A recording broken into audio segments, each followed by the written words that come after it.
She drew a line with a smile, but my heart had already stepped across it. It started on a mild Saturday afternoon, the kind where the sun lingers a little longer than usual, pouring soft gold over everything. My friend Daniel was hosting one of his casual backyard gatherings. The kind where nobody dressed up too much, where conversations floated between the grill's smoke and the faint hum of a playlist that sounded like summer on repeat. That's when I saw Elena. She wasn't new to the group, but she had a way of blending into the background, not out of shyness, but with a quiet grace that didn't demand attention yet somehow held it. She was standing near the edge of the patio, talking to a couple of friends, a glass of white wine in hand. The late sunlight brushed her face, catching the few silver strands woven into her dark hair. She carried herself with the ease of someone who knew exactly who she was, confident, composed, slightly amused by the world around her. I'd met her a few times before, quick conversations, polite smiles. But something about that day was different. Maybe it was the soft music, or the way her laughter floated through the air, unguarded and warm. Whatever it was, I found myself drifting toward her. The conversation began innocently, a comment about Daniel's questionable grilling skills, a shared joke about how everyone always brought salads but no one ever ate them. She was quick with her wit, sharp but never cutting. There was a spark in her eyes that made me want to keep the conversation going, to peel back the layers beneath that poised exterior. At some point, the topic turned to relationships, as it often does when people gather with drinks in hand and nowhere else to be. One of the women, teasingly, asked Elena why she was still single. Elena rolled her eyes in mock exasperation and replied, "I just wish people my age would stop trying to date people who could be their kids. It's exhausting. Date someone your age, that's my advice to everyone." The group laughed. It was meant as a throwaway line, but something in her tone caught me, a faint edge beneath the humor. A line drawn in the sand. Before I could overthink it, the words slipped out under my breath, barely audible, "I'm already here." I wasn't sure if she'd heard me, but then her eyes flicked to mine. Just for a moment. A quick glance, sharp and searching, like she wasn't sure whether I was joking or serious. I didn't flinch. I held her gaze for a heartbeat longer than necessary. Then she smiled, not a big, showy smile, but the kind that tugged at the corner of her lips, betraying the tiniest hint of surprise. She turned back to her glass, swirling the wine as if giving herself time to decide whether to acknowledge what just happened. The moment passed, but something subtle had shifted. A thread had been pulled loose. As the sun dipped lower and the evening air grew cooler, I found myself catching glimpses of her from across the yard, not staring, just noticing. And every now and then, I'd catch her doing the same. After that afternoon, Elena started appearing in the quiet spaces of my weeks, not deliberately, but in the kinds of moments that don't feel accidental either. Savannah is a city where routines overlap if you're paying attention. Morning coffee runs, late bookstore evenings, mutual friends' dinners, she was there, in the corners of my life like a soft echo that kept returning. The first time we crossed paths again was at a little cafe on Broughton Street, the kind with creaky wooden floors, warm amber lighting, and the constant hum of espresso machines that seemed to match the rhythm of conversation. I was there early, lost in a book, when I noticed her at the counter. Hair tied loosely, a beige coat draped over her shoulders, a canvas tote slung casually at her side. She hadn't seen me yet, and for a brief moment, I just observed, not with the intensity of someone infatuated, but with the quiet interest of someone recognizing a presence that felt grounding. She spotted me as she turned, cup in hand. Her eyebrows lifted slightly in surprise, followed by that small, knowing smile, the one she wore like a secret she hadn't decided whether to share. She walked over, casual but deliberate. "Morning," she said. "Morning," I replied, closing my book. We talked about the weather at first, the way autumn seemed to arrive in waves, warm one day and crisp the next. But underneath our words was something unspoken, the memory of that backyard conversation, the quiet line I'd crossed with my murmured confession. She didn't bring it up. Neither did I. But it sat between us like a low, warm flame, not demanding attention, just existing. When she passed me the sugar for my coffee, her fingers brushed mine, just a quick, unplanned touch. But it was enough to send a spark racing up my arm, sharp and fleeting. She pulled her hand back almost instantly, a subtle shift in her posture, like someone aware of a boundary but not quite ready to step away from it either. Over the next few weeks, our paths kept intertwining. A mutual friend's birthday dinner where we ended up seated side by side, knees occasionally touching under the table. A rainy bookstore night where we reached for the same novel, both laughing at the coincidence before she insisted I take it. A community event where our eyes found each other across a crowded room, and time, just for that moment, seemed to slow. I started noticing the small things. How she tucked a loose strand of hair behind her ear when she got nervous. How her eyes softened when she listened. How she leaned in slightly when I spoke, as if I'd earned a kind of attention she didn't give easily. And she noticed things too. The way I waited for her to finish talking before replying. The way I remembered details she'd mentioned casually, the name of the bookstore she loved as a kid, her favorite late-night snack. Nothing about it was overt. There were no grand gestures, no confessions. Just glances that lingered, touches that lingered, silences that felt full rather than empty. We existed in that fragile, electric space between friendship and something more, both of us aware, neither of us rushing it.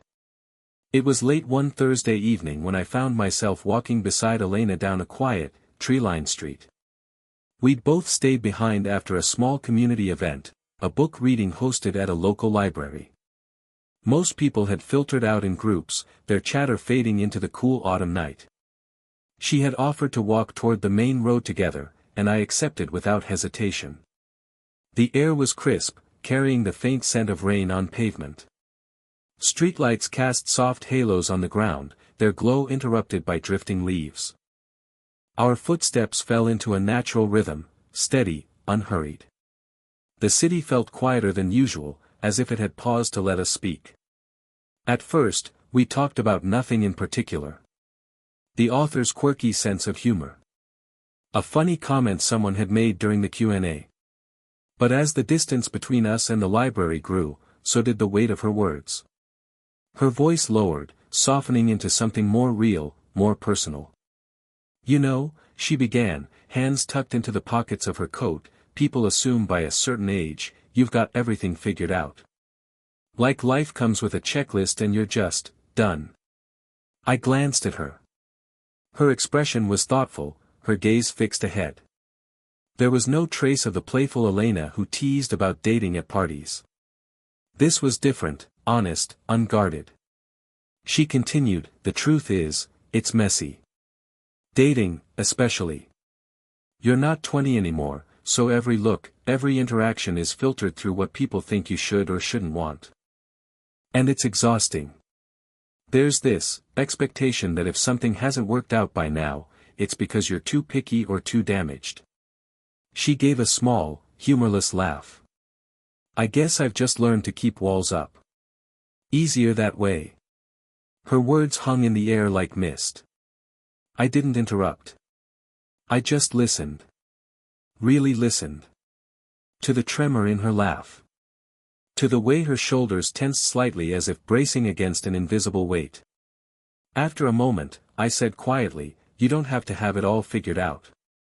Nobody really does.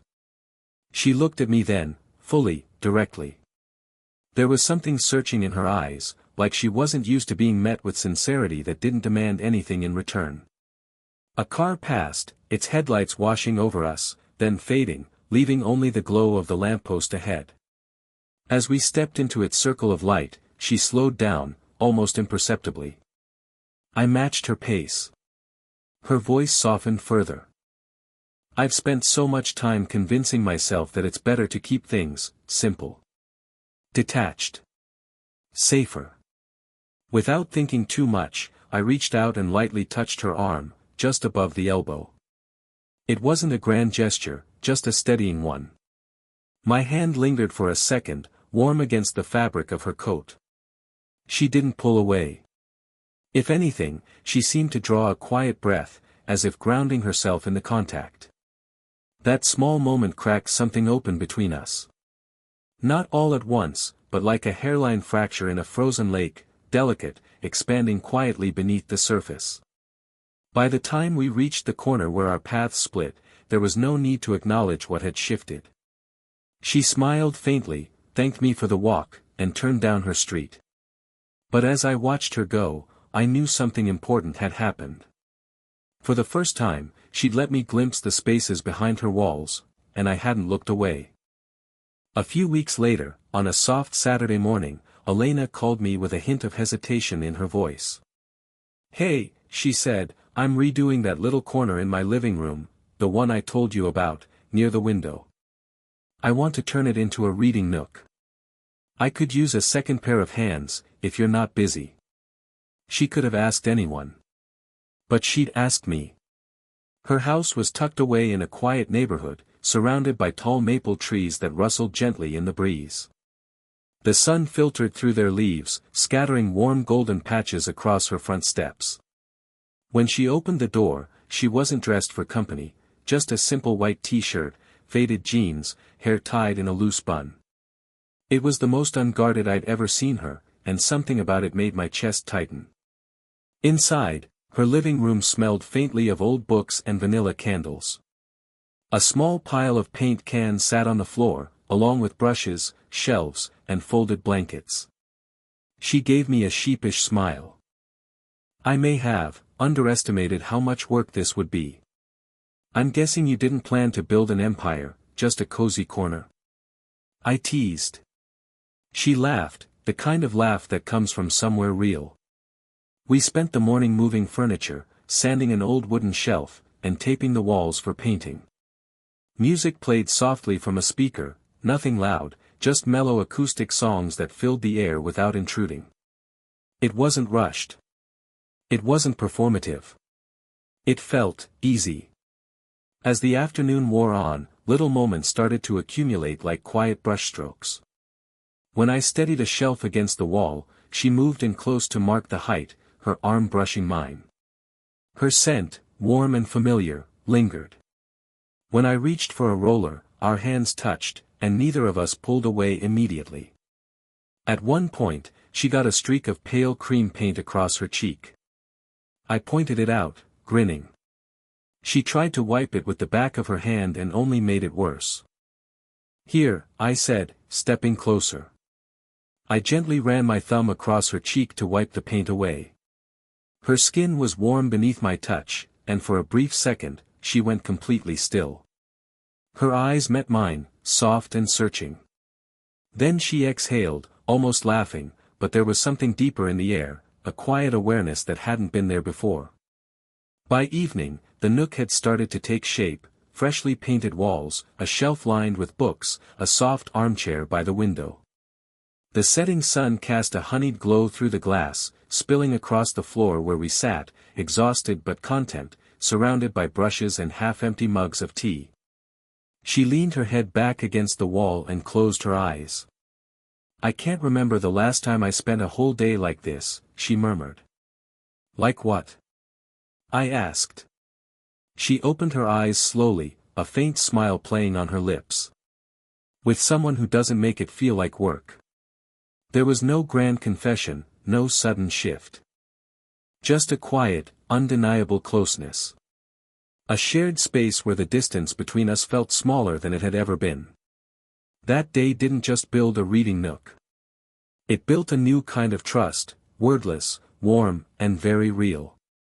For a while after that weekend, everything between us unfolded in a quiet, natural rhythm. Short messages about books, shared playlists, impromptu coffee meetups. There was no label, no urgency. Just a growing comfort that neither of us had to name out loud. And then, without warning, the air between us shifted. It started subtly. A mutual friend, Lauren, hosted a dinner one Friday night. The kind where candles burned low and conversation stretched late. Elena and I ended up seated together, not unusual, not planned. But this time, people noticed. Or maybe, they'd always noticed, and it was the first time someone decided to say something out loud. When I stepped away to grab a drink, I overheard Lauren's voice, teasing, but laced with curiosity. "So, Elena, you and him, huh?" Her reply came with a light laugh, but there was a sliver of tension beneath it. "Oh, please. He should be dating someone his own age, not hanging around with me." The words hit harder than I expected. Not because she was wrong, but because I recognized the defense in her tone. The wall she'd slowly lowered was suddenly being rebuilt, brick by brick, in real time. After that night, she grew distant. It wasn't dramatic, no cold shoulders, no arguments. Just subtle shifts. Messages took longer to reply. Her voice over the phone had that polite smoothness again, like the warmth had been carefully tucked away.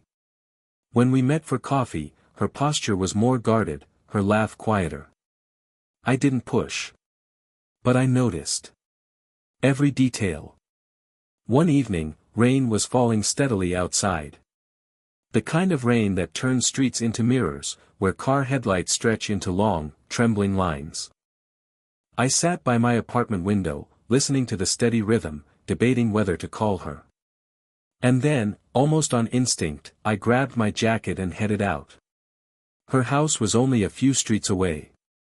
When she opened the door, she looked surprised, hair tied up, sweater draped loosely, a book in her hand. The warm light behind her contrasted with the cold drizzle clinging to my jacket. "You're soaked," she said softly. "I needed to talk," I replied. Not dramatic. Just honest. She hesitated but stepped aside to let me in. The house smelled like cinnamon tea. She wrapped her arms around herself, not in discomfort, but as if bracing for a conversation she'd been avoiding. I spoke first. "If I've made you uncomfortable, if this has been too much, I need to know." She looked down at the floor for a long moment. When she finally met my eyes, there was conflict written all over her face. "It's not that," she said quietly. "It's just, people talk. They notice. And I can already hear the questions, the jokes. It's easier to step back now than deal with all that." I took a slow step closer, not closing the distance fully, just enough for her to feel the steadiness in my voice. "I don't care what they say," I murmured. "I don't need you to be anything other than who you are." Her hands tightened slightly around her cup, betraying the turmoil she was trying to mask. She didn't have an answer. But she didn't ask me to leave, either. The rain continued outside, tapping gently against the windows like a metronome to the silence between us. In that moment, I understood, this wasn't hesitation because of us. It was hesitation because of the world watching us. And that's always a harder wall to break. It was a quiet Tuesday evening when it happened. The kind of night that felt suspended, no plans, no noise, just the soft hum of the city outside my apartment window. I just made tea and was flipping through a book when I heard the knock. 3 soft knocks.